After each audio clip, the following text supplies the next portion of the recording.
दोस्त ने दोस्त की जान ले ली।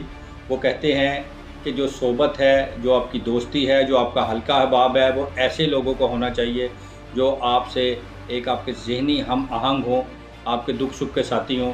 ये ना हो कि आपका हल्का अहबाब और दोस्त जिसे आप कहते हैं, वो दोस्ती के नाम के ऊपर धब्बा हो, जो इस वाक़ये में हुआ है कि ये 2-3 दोस्त थे आपस में, जिनका आपस में कोई लेन-देन का मामला था, जो तनाज़ा झगड़े की सूरत अख्तियार कर गया। फिर उन्होंने उस दोस्त को, उस शख्स को, मक़तूल को वहाँ बुलाया और फिर उसे फायर मारकर कत्ल कर दिया।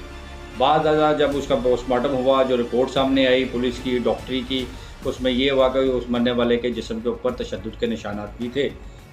अब ये क्या वाज़ेह करता है कि उस शख्स को उनके दोस्तों ने ही बुलाकर पहले बुरी तरह तशद्दुद किया, अज़ियतें पहुँचाई और फिर जब उसको नहीं कोई अपना मदावा हो सका गुस्से का, तो फिर उसको फायर आर्म करके इंजरीज़ पहुँचाकर उसकी जान ही ले ली। और मारने वाले कौन हैं? जी दोस्त हैं।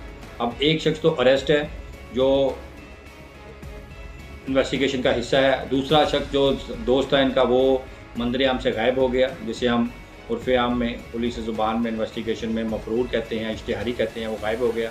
कई महीनों की तगो-दो के बाद जब पुलिस के कानून के कटहरे में वो शख्स आया है, वो भी पुलिस के कानून की इन्वेस्टिगेशन में, और वो बयानी है कि इसका मामले से कोई तल्लुक़, रोल, वास्ता नहीं था।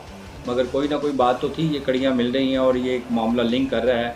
और इसी चीज़ का नाम इन्वेस्टिगेशन है कि पुलिस ने हक़ाइक़ और सबूतों को इकट्ठे करके कोर्ट में पेश करना है, ताकि कोर्ट उस शख्स को, उन मुल्ज़मान को जिनके ऊपर इल्ज़ाम है, उनके रोल के मुताबिक उनकी लायबिलिटी, उनकी ड्यूटी और उनका ऑफेंस फ़िक्स करके उसके मुताबिक उन्हें सज़ा दे।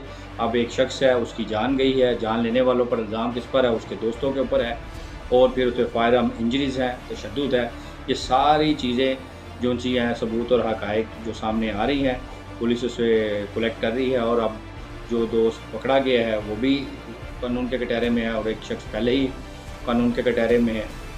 आपके जो दोस्त हैं, जो आपकी सोबत है, जो आपकी कंपनी है, a man known by his company, एक शख्स अपनी सोबत से, अपने दोस्तों से ही पहचाना जाता है। तो आप अपने बच्चों को अपना ख्याल रखिए और ऐसे दोस्त अहबाब चुनिए जो आपके दुख सुख का साथी हों।